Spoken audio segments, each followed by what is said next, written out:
Oh, actually, let me rewind a little bit. We have Nicole Sutton. I wanted to introduce Nicole Sutton. Oh. She's part of Luvplanet, and Mark and Nicole are each other's spouses as well. So welcome. One of my favorite bands.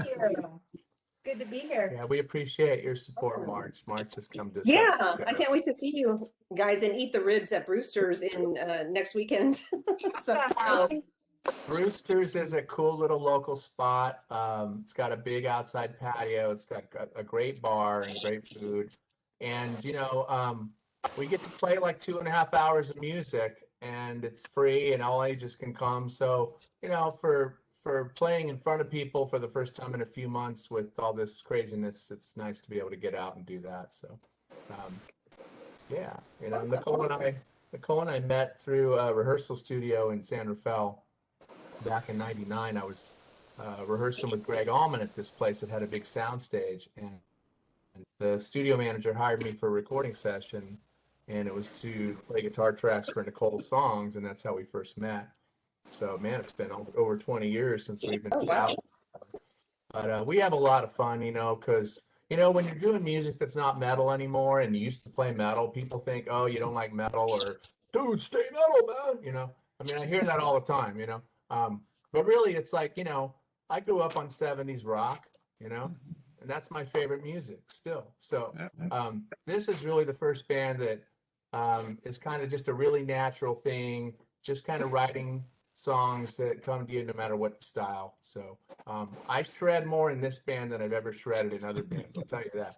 I mean, we do really long psychedelic jams because the years with Greg, you know, that was filled with that. So anyway, that's what Luvplanet's kind of doing, you know. And it doesn't hurt that you have an attractive lead singer, so just saying. Well, the cool thing is Tambray and Jimmy, both of you guys, you know, it doesn't matter what kind of style, you know, stylistically, you both got it that you can put, if a great band is a great band, you can put them all together and just attract more people and have it be bigger and better. So I appreciate both you guys for, you know, everything you've done for us along the way. And the fact of the matter is the reason, part of the reason you guys keep coming back and hopefully will keep coming back is because we need you, you know. I mean, seriously, I mean, you look at what's going on out there. It's a sad state of affairs out there. Yeah. No, it's kind of creepy that you would say that, because I feel like Michael Corleone. Just when I thought I was out, they tried to pull me. Well, there you go. I had a guy recently out of the blue contact me and go, "Hey, we're getting ready to open this place in San Jose. You can have complete charge of the room, and we're going to get an all ages license." And I went, "Show me when it's done. Otherwise, I don't, because I've heard this so many times." Yeah.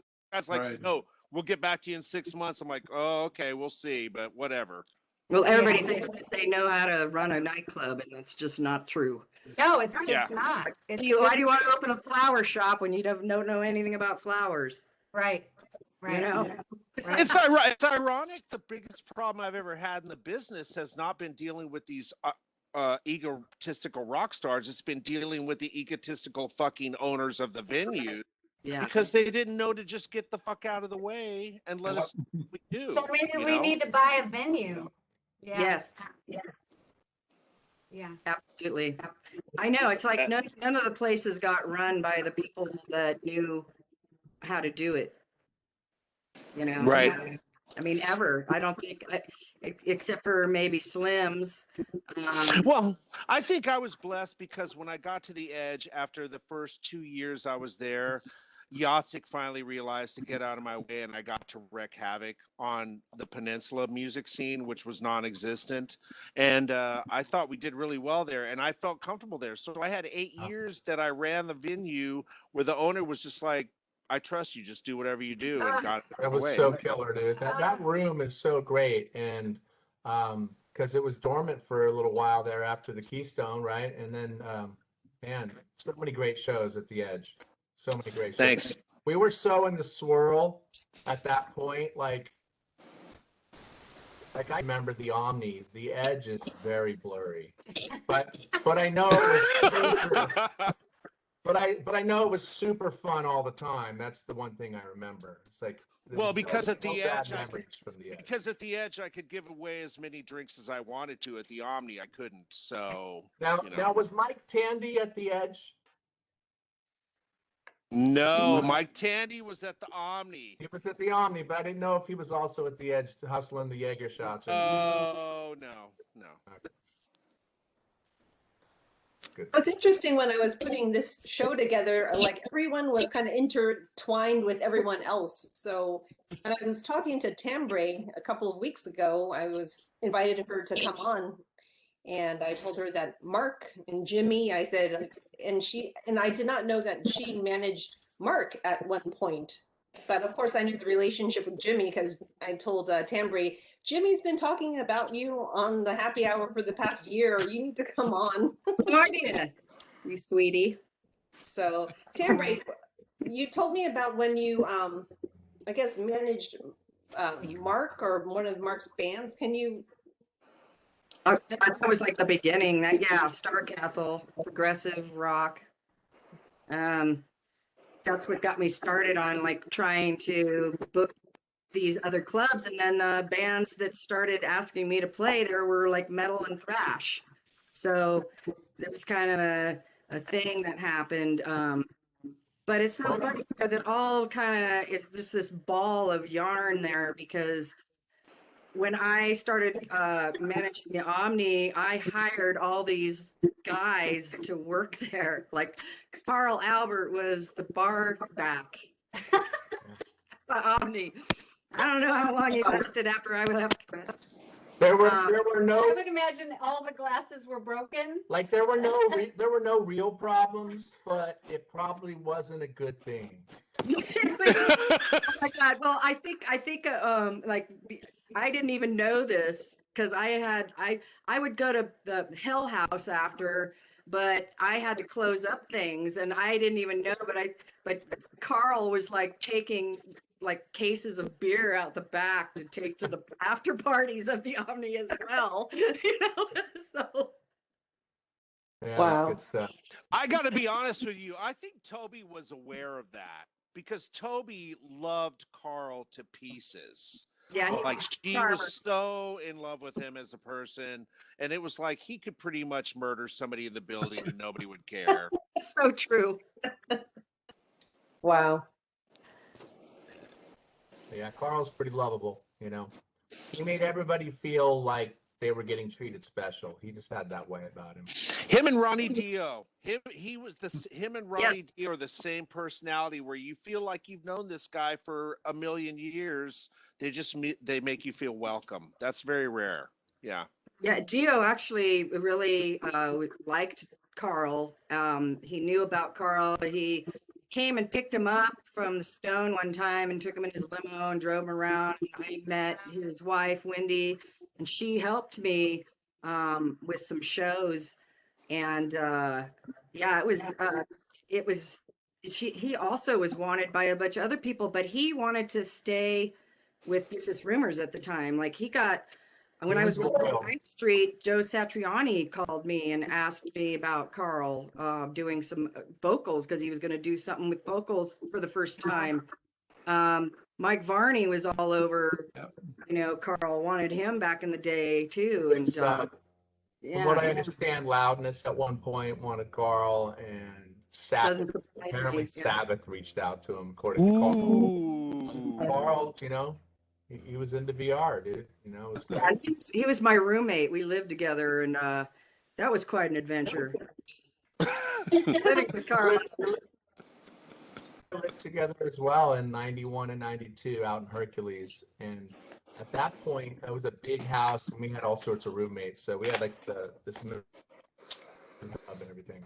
All sorts of after parties there. And I remember the first time that MTV debuted the Don't Wait For Me video, we had a big video watch party there. That was epic. Nice. And yeah, Carl and Julie, and yeah, that was crazy stuff. Good people, it's amazing. Like you have so many good times. If you're lucky, you realize you're lucky, no matter what you think, right? You can always find something good. Leave the rocks, keep the gold, right? Um, but when you think back to those times, God, there were so many really unique and cool people. And some of them aren't here now, but boy, we actually got to intertwine with some really special humans. It's pretty cool. I'm going to interrupt again. You know what also is amazing is that not only were you guys cool as a band, but I mean, you guys had Soldier. We played so many shows with you We guys, did. and we were Shows. not like the audience was like, "What the fuck?" It's like you guys were like, "No, these guys are going to support us." We played many shows with you guys, and that helped in our popularity. It's important to, when you connect with the right people, you got to get along with the people. That matters. And the other thing is, we were heavy and kind of fast, but we weren't really thrash. But at that time, you had Testament, and a lot of the thrash bands in the Bay were starting to get record deals, and right when we did, and we really weren't that, and we didn't want to get lumped into that either. And some people I met years later thought Vicious Rumors was a glam metal band, 'cause but we were never that. So we would always gravitate towards having bands on the shows that were more power metal or classic metal than the thrash thing. It's funny. I remember Jeff Thorpe coming to me after the Sheila Renee Memorial at Slim's, because I had you. Were you in the band then? I don't remember playing Sheila Renee's Memorial. But afterwards, he asked me, "So, what do you think?" Because I'd been there with Vicious Rumors from the beginning, and I just remember going, "You need to be harder." Well, they're harder now. So. Harder. Yeah. For me, it's about does the music feel good? Is there melody? But it's got to feel good. Heavy can feel good, mellow can feel good. Yeah. But when it doesn't feel good, that's a problem. Exactly. Yep. So Mark, what was your journey? So after VR, and what year was that? I think it was from like fall of '86 to spring of '95. Okay. And then you ended up playing with Greg Allman. Was that right after, or was there a gap? I don't remember. It was a short gap. It was a weird thing. I had the desire to do, I really wanted for Vicious Rumors to expand more musically and kind of stretch it a little more. And it wasn't happening. So I started feeling like I needed to do something else. So, and I didn't. Things kept happening, so I didn't. But in '91, we toured with Sabotage, and me and Chris Oliva became really tight. And then Chris was killed in a car wreck in '93, and that really devastated me for a while there. And I wrote a song called Thunder and Rain as a dedication to Chris. And then Vicious Rumors went on tour the next year for the Word of Mouth record.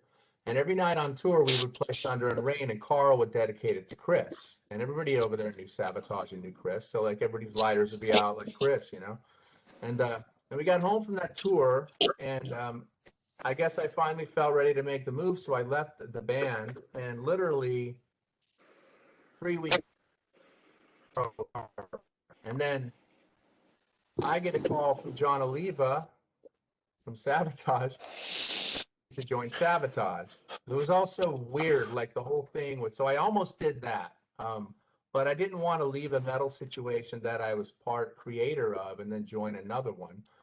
That wasn't why I left. So I just left with no plan. I just wanted to be able to be a musician, play music, and see how I felt, see where I was at.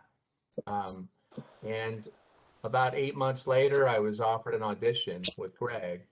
And, I really didn't know much about Greg's music other than the popular songs, maybe 5 or 6 tunes. And I knew who he and Dwayne were, but I never got schooled on the album, on the catalog.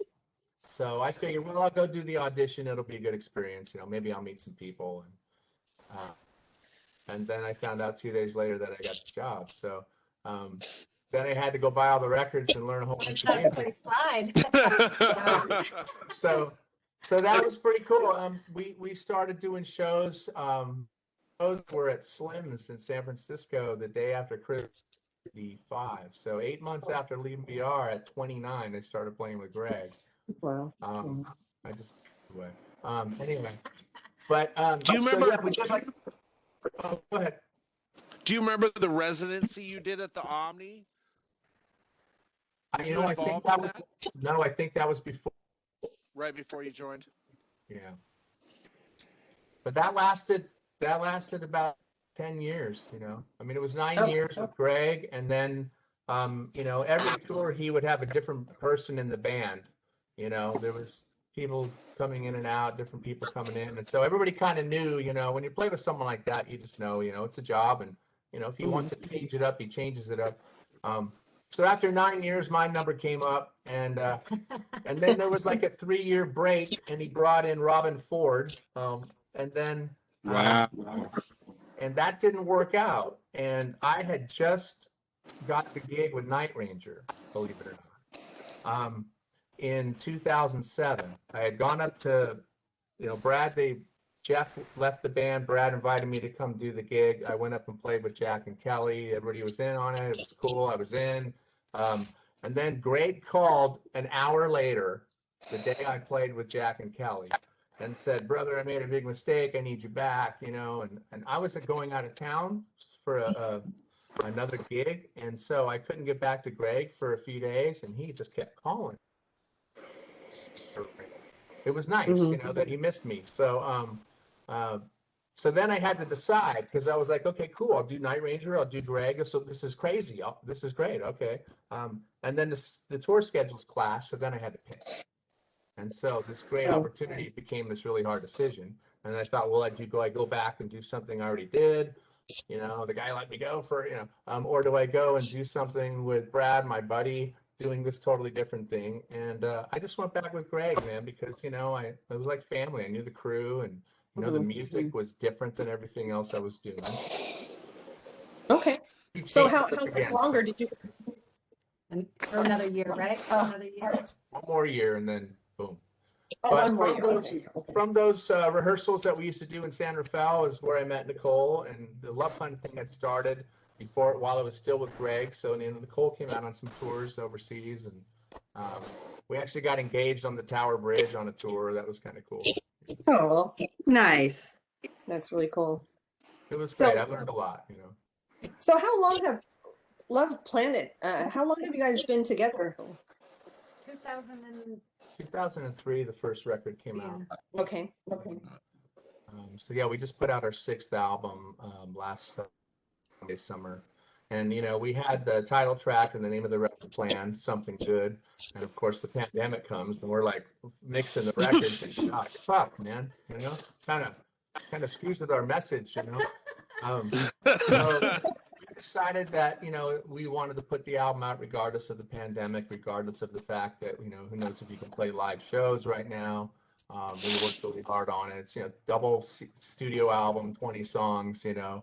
Always wanted to do that, you know, Physical Graffiti and all those albums we grew up on. And you know, our records are, you know, if you don't like a little rock, a little pop, a little country, a little blues, a little jam band, and some shred, then you're probably going to be, you know, on the curve somewhere. You know, the only thing you're not going to probably get is straight up metal tunes. But you know, that's not on purpose. We just write what comes out of us. There's never been a plan with our music. The only decision early on was that everything was welcome. And a song was welcome, you know. So it's either, if we think it's a good song, then that's all that matters. Doesn't matter if it's country or blues. I teach guitar, and I always tell my students that genre is the biggest bad word, you know.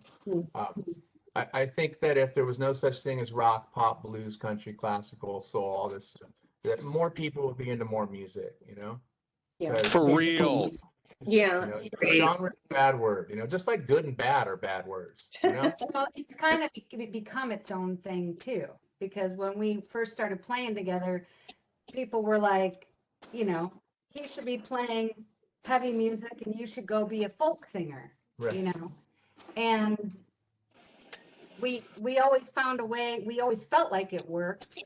And now all this time later, when people see us play that haven't seen us, they're like, Oh, I get what you're trying to do. I get your thing, and it's like, So we're not, yeah, you know, it just is but what it is. it's become its own thing. An acoustic song, there'd be a blues song, there'd be strings, like everything was happening in the 70s with the rock albums, I mean, But look at Yeah. all it's kind of my thing, Yeah. Yeah, we like everything. So why just play one thing, I don't do it to sell records. I do it because I want to create art,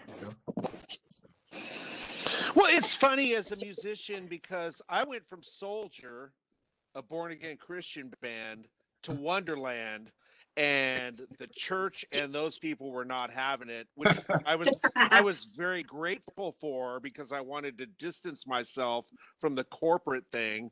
And it's weird how not only genre wise, but like way of thinking wise, people freak out when you make a change like that. Yeah. I started Los Bastardos de Amor, a power pop like Cheap Trick type band, and everybody's like, "What happened to the Wonderland thing?" It's like, well, I don't want to just do Wonderland for the rest of my life. I want to play whatever feels good, I mean, there's more to you than that, I mean, I'd be on tour with Greg, and I'd, always go out and hang by the bus and meet people. And believe me, like every other person I met on tour with Greg was a guitar player. Like every crowd wanted my job. And, here I am, the West Coaster, and people would say, well, what else have you done? Because that whole scene is massive, and they know nothing about the metal scene. Not even big name people. Yeah. They just don't even know. And I'd be like, well, I used to play metal, and they just scratch their heads in disbelief. They wouldn't even get it. And I have friends now that have been following Luvplanet for years that can't even imagine me playing metal, Oh, I can't see that somebody could not imagine you playing metal. I'll be honest. I'll be straight up. I like any kind of music, but I'm really picky, right? And in metal, people say, well, what are your influences in metal? Like I can name them on one hand, Sabbath, Deep Purple, Scorpions, Judas Priest. That's probably it right there. I wasn't one to go digging for more stuff to get inspired by, not on purpose, but just that's the stuff that hit me. And it was never, I never knew why that was called metal and Bad Company was called rock. Right. Because to me, it was Thin Lizzy. It was like all the same thing. UFO, Thin Lizzy, Bad Company, like it's all rock and roll to me. Right. So Yeah. I never really got sucked into that, that whole thing. Blues. I wanted to say something, Mark. Back in the VR days, I was kind of cool with Dave at the time. We were kind of tight. Jeff, not so much. But you were always the guy. I mean, Carl, of course, was Carl. I mean, Carl worked. Unbridled. Amazing. Like, I loved him to death. But you were probably one of the few guys in that band that actually would roll up to me at every show and go, "Hey, man, how are you doing?" It'd be like, it would throw me off because I'm in the middle of show zone, like working the club, and I'll be like, I'm not really sure. You're like, get away, kid, you're bothering me. Get away, kid. No, and the Omni days, that the Shanker show you were talking about, Tambray, I mean, that was a huge night for me because, at that time, Vicious Rumors, we played there. John Nady apparently didn't like a lot of people, but he loved us for whatever reason. And during that time, we could have free reign there. We go to any show, just walk in, go backstage, whatever. And that day, Shanker played, man. Sure enough, I was there at like 4 PM by myself. Walked into the dressing room, and there's Michael by himself, sitting with his V, just shredding away. And so I just sit right next to him. He never looked at me. He just kept playing for like 15 minutes. Eventually, he stopped and looked up at me and said, "How you doing?" I'm sitting there thinking, I'm crazy, he looked up, and this thought comes over me, and I'm like, I have to ask. And I say, "I'm doing great, Michael. Can I play your guitar?" And he just hands me his V, and I'm sitting there, and I start playing every Shanker lick I know. And I'm like, "Do you recognize this? Do you recognize this?" And he was like this, like leaning on his knees, like just looking at me like we are to each other. Wow. And he just kept saying, "Sounds familiar." That's awesome. I literally played his guitar until his tech came in and said, Michael, I need your guitar. And it was like crazy. I could not believe it. And when UFO did the reunion show at the Edge in 95 or 6, and I saw Michael and I told him the story, and he's Which like, I I'm keep sorry, I don't close. remember. He didn't remember. Yeah, there you go. I told Michael the story, he didn't remember, but no, that's a cool story. Luvplanet's played 3 or 4 shows with Shanker, and that was always a good fun time. So, but yeah, dude, the Omni, Jimmy, fuck, dude, what a great time. I think of Fran and Trina, um, Yeah, dude. so many good times. So sad to hear Fran passing. She was such a bright light. When you get to that was like the salad before the dinner. You knew that when you walked in the, you got, and of course Fran was there, then Rob and Trina was there, right? That was cool. Such a family. But it was John Stradnansky that kind of like scooped me up and didn't let me fall into the rubble. I met John when I was 15. Overdrive started playing the Waldorf when I was 15, and I met John and Bill Hale. Wow.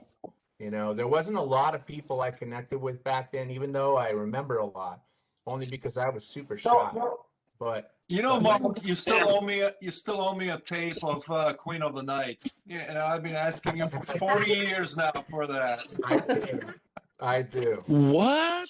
That's a classic Overdrive song, Did you see this? Dude, you know what? I'd forgotten about that. Yeah, there you go. So that's Metal Mondays. I remember when you showed up at the Waldorf and you handed me your first copy of Metal Rendezvous, and you were so excited, and I was just blown away. It's killer, man. All good. I'm gonna ask Nicole something, because I've always only know Nicole through as Luvplanet. But Nicole, can you tell us a little bit about your background and how you got started? Sure. Well, I always played music, when I was young, but never really was raised to think it was something you would actually do for something more than a hobby. All my teachers and stuff just told my parents, just keep her in music, Back in Detroit. Right. Oh, I was going to ask, where are you from? Okay, Detroit. I'm from Detroit originally. My family's all still back there. But when I was in high school, I got my first electric guitar and started taking lessons from, at the local music store, and didn't really think much of it. But for me, when I picked up the guitar, I really didn't, once I learned a few chords, I really didn't know what else to do with that besides I would go back to my teacher and, have a catchy little song. And he was like, well, we should do a little show at the music store. And then he would start to say, do you have any more songs? And I thought, that was just typical and that was normal. And as I, kept playing, I put it down for a little while and started following the Grateful Dead, and got lost doing that for a while, but it was a good way to tour the country and get a little more life experience, And then when I picked it up again, people said you should really do something with it. You should start singing. And so I did, and I was living up in Lake Tahoe at that time. And then I started playing out like 4 or 5 nights a week, hauling my own speakers upstairs in bars and plugging it in and playing. That's kind of where I cut my teeth until I met Mark. So I spent 10 years up there, and a buddy of mine opened that studio in San Rafael. So I was commuting down here on the weekends because he was like, man, it's happening here. We've got a lot of people coming and using the studio. So I was commuting every weekend. I would do the Sweetwater open mic night on night and then head right back up to Tahoe and work all week. When we were rehearsing at that time in '99, the first year we were playing music together, it was Stu Ham and Jeff Campitelli and myself and Nicole, and that was the working unit for about a year twice a week we would rehearse, and then we ended up doing 2 or 3 shows in the, at New George's and some of these things. And there was some money behind it. Like it was important, it mattered. Well, But there was between her and I, there was a chemistry that became clear. Not on a personal note so much, but musically, there was just a common feeling and interest in melody and song. And I wasn't singing in the band at all in the beginning. It wasn't until a couple years in where she said, "You need to sing," No, Nicole, yeah, you guys have great onstage chemistry, and Nicole, it's just magical. I mean, I just get transported. So we've driven up there many times. That time I told Mark, I'm like, we couldn't get in, trying to go to the Lagunitas thing. We were standing in the hot sun, like for half an hour. I'm like, I don't think we're gonna get in, and I'm really starving. I'm like, I gotta be. So sorry, that was so ridiculous. This whole last year with this pandemic has been just No, we're gonna be there. Yeah, we're gonna be there. Make a reservation, and Brewster's rocks. So Jimmy, I know, John, you're not in the area, but Jeremy, it's like, we're going to do a road trip because it's totally worth it. I mean, Nicole's voice is just amazing. I mean, I just feel so warm and just connected with her even if I'm like, in the back of the restaurant, I just feel such a connection. We've gone many times up there to see like these Easter festivals and stuff, and dragging my daughter along in the stroller. I'm like, I love these people. It's like, I love them. So we've been following them for quite some time. Thank you so much. I feel like all these years, I mean, we've been doing it for a long time. We still want to do it. And if nothing else really matters except for we still want to do it. So we're going to do it, And that's why I say to you guys, I mean, Jimmy, those shows with the babies and stuff, so awesome. It was such a good combination. You remember that you threw us the closing gig at the Avalon? It was us and Y&T. Remember that? Yeah. Yeah. It's funny you would bring that up because Nicole walked up to me, and I don't remember exactly what you said, but it was the sweetest thing I'd ever heard. I think I started to get very emotional, and you gave me a hug, and I'm looking at Mark, and Mark's just nodding like, yeah, that just happened. That just went down, dude. Amazing. Well, Nicole is, she's as genuine as it gets, so, I tell you, when we play our music together, like as a musician who likes listening to music, right? It took me years to be able to listen to music like I did when I was young, where I could hear it not as a musician, where I'm breaking it down and analyzing, but just feeling it and enjoying it, and that was important to me to get back to that. But as a band member, when we play our music, I get such good feelings from it when we play it, even if it's just a rehearsal, that that's the payoff, and if someone in the crowd likes it, we've had people like meet at our gig and then get married.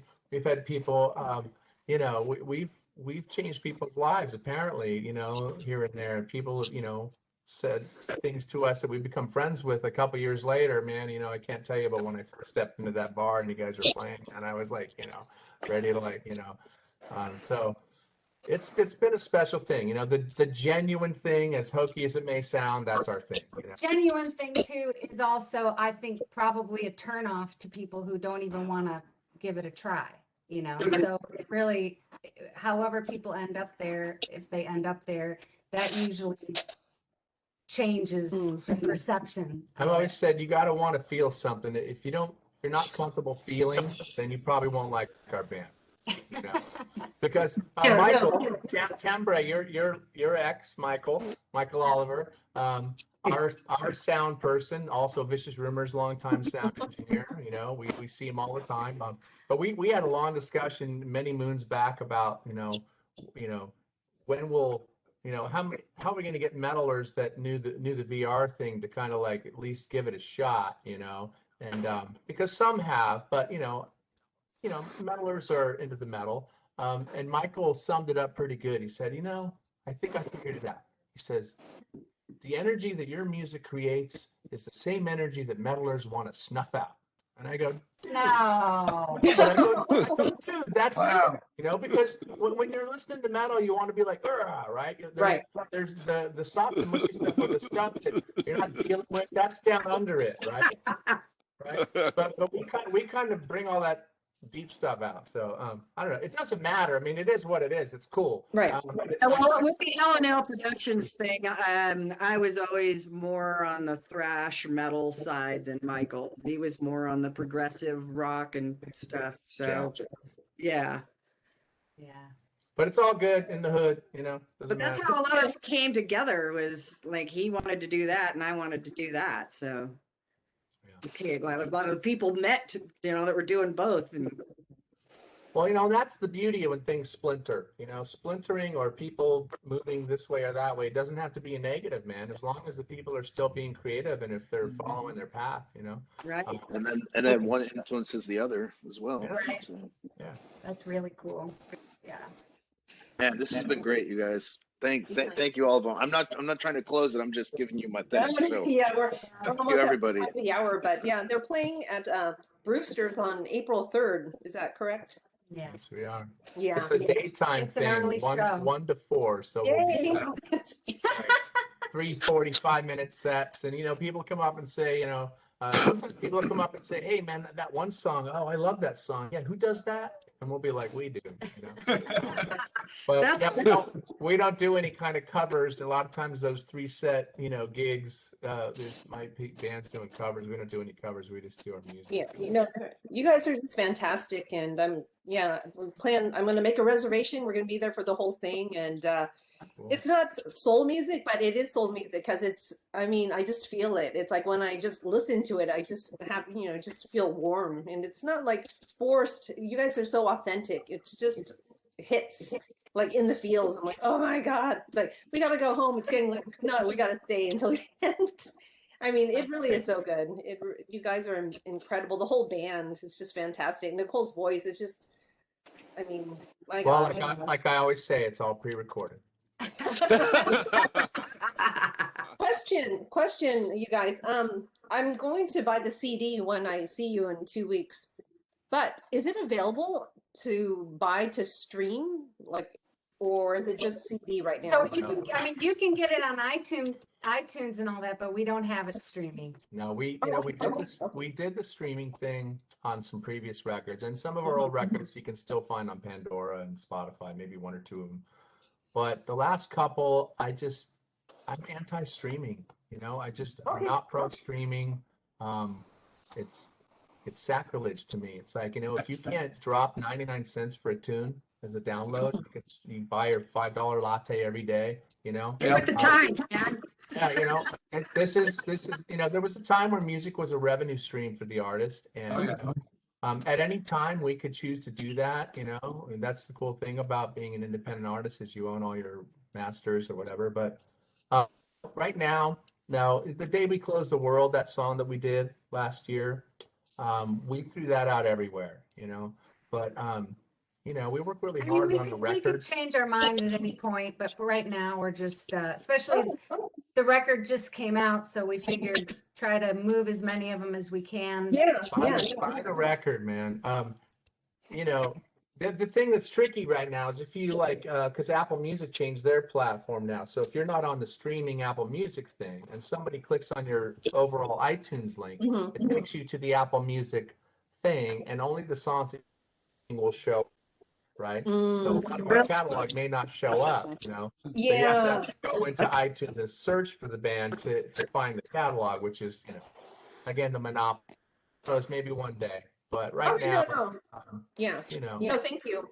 Thank you for answering that question, because I'm pretty good at Googling and searching out stuff, and I couldn't find it. I was planning on buying it anyway when I see you guys next weekend. But yeah, thank you for answering my question, because I'm like, I can't seem to find it, but thank you for validating my finding. That's the problem. It's a tough question, you know. It's a tough question, like John with the movie, John, right? Yeah. I mean, you know, I bought the DVD on Amazon, you know. Actually, I went to the site and bought the DVD. So did I. Yeah. Yeah. Because I don't want to pay Amazon Prime to watch it. I want to own it, you know? And part two, you missed it. Part two will be out hopefully in May. So. Oh, cool. Yeah, I look That's forward soon. to it, man. So, you know, one day I'll just, you know, give it all away. I'll throw my cow, whatever. But, you know, I remember Dave Grohl, who I really like. I love the Foo Fighters. But I remember him reading an article a couple of years ago with him, and he was like, independent bands, you know, they need to just like make their records and give them away and tour, you know. And I thought to myself, you know, it's easy for you to say, Mr. $400 million. Yeah. But I felt like, okay, maybe you've lost touch a little bit. I still love what he does. You know, he's, for whatever reason, shows like the Grammys and things have allowed him to remain a figurehead there representing rock and roll. And there could have been a lot worse choices. So that's cool. But, you know, I get it. You know, I don't do it for the money, but you know, we take pride in our records. We make great records, you know. We do them right. We don't do them at home on a little computer. You know, we go to a proper studio. We do records, and we just do records. So I feel like, you know, if you want the record, buy the record. So, Mark, to add to that, it's, you know, I would love to be able to go to the show. I already texted my wife while I was outside. I'm like, can you play hooky and we can go see the show? But you know, I 100% understand where you're coming from. It's just like with all the shutdowns and everything else during the pandemic, small business, they need our money. Right. You know, our bartender friends need, you know, that are not working, you know, our people working in shows that are not working, they need our help. So whatever we can do, especially in this time. Right. I'm totally, you know, the streaming thing, I completely understand, because you need to get paid for what you do. You know, it is a passion, but it's also a job. Right. But, you know, keep that in mind, guys. You know, if we can help our smaller businesses, let's do that too. Absolutely.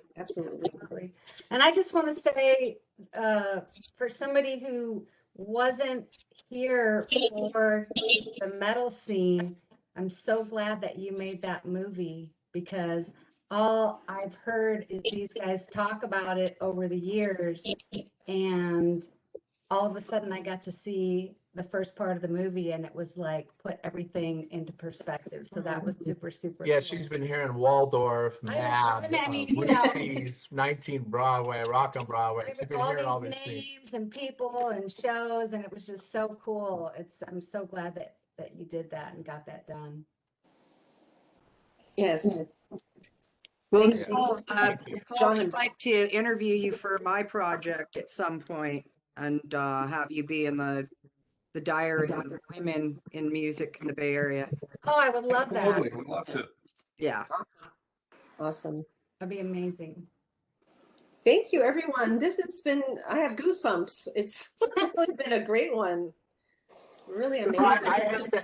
I have to ask John Strudnansky, because I was thinking earlier about something I said about people, but so you were probably just like Carl back in the day. You made everybody feel like they were getting treated special, because for years, there was no way I would have ever not thought of you often.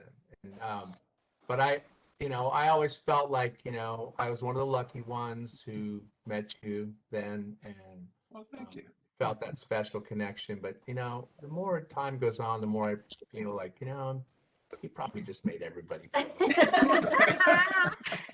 Well, appreciate that. That's cool. Thanks. Yeah. Yeah, we tried to be the good guys. Bill Hale and I, you know, we were up there all the time, and we were there to make friends and enjoy the music. You know, that was us. You were Vikings, you were warriors.